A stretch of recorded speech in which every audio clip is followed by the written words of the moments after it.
বন্ধুরা, আমি আজকে একটা রেসিপি তোমাদের সাথে শেয়ার করব। সেটা হচ্ছে মানকচু বাটা। আমি সিমলা বলছি।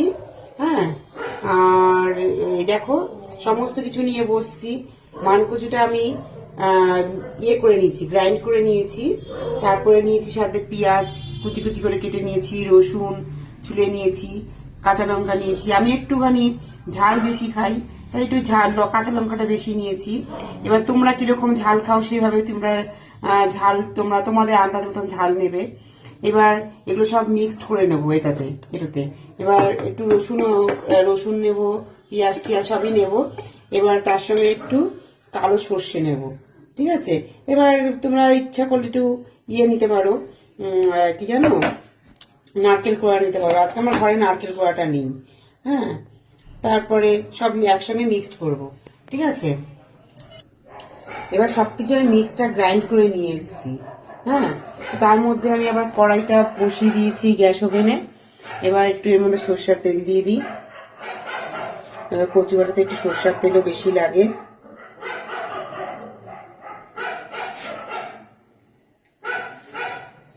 এবার নিচে ধরে যাবে। ঠিক আছে। এবার এর মধ্যে একটু কালো জিরে দিয়ে দিচ্ছি।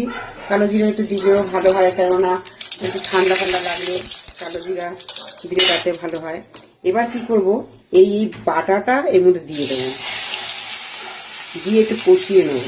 এই যে রসুন পেঁয়াজ যা আছে এগুলো একটু কষিয়ে নেবো, তাহলে একটু যে কাঁচা গন্ধ ভাবটা আছে সেটা সবটাই নষ্ট হয়ে যাবে।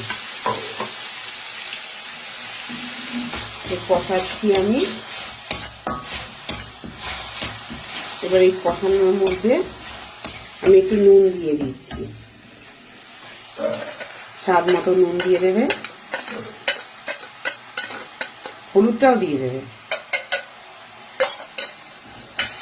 আর আমি এই কচুটা আমি এই কড়াইতে দিয়ে দেব।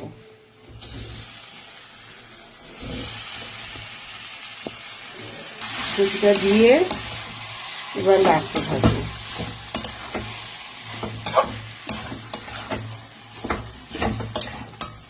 বেশি আঁচ দেবে না, নাহলে নিচে লেগে যাবে কড়াইয়ে।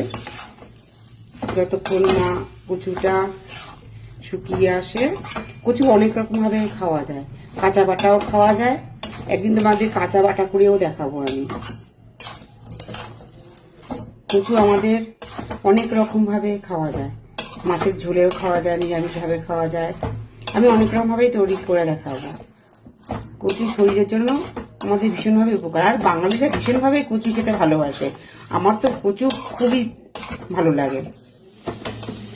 কষাতে কষাতে এই পর্যায়ে এসছে। যখন আমি এটা পুড়িয়েছিলাম তখন হাত মোটেই চুলকায়নি, তার মানে বোঝা যাচ্ছিল যে এটা গলা ধরবে না। কচুটা ভালোই ছিল। এটা বাজারে কেনা কচু, এটা আমি আরো কষাবো। হয়ে গেছে। এরকম যখন কালারটা চলে আসবে, মোটামুটি তেল ছেড়ে দেবে। মোটামুটি তেল ছেড়ে দিয়েছে, দেখেছেন?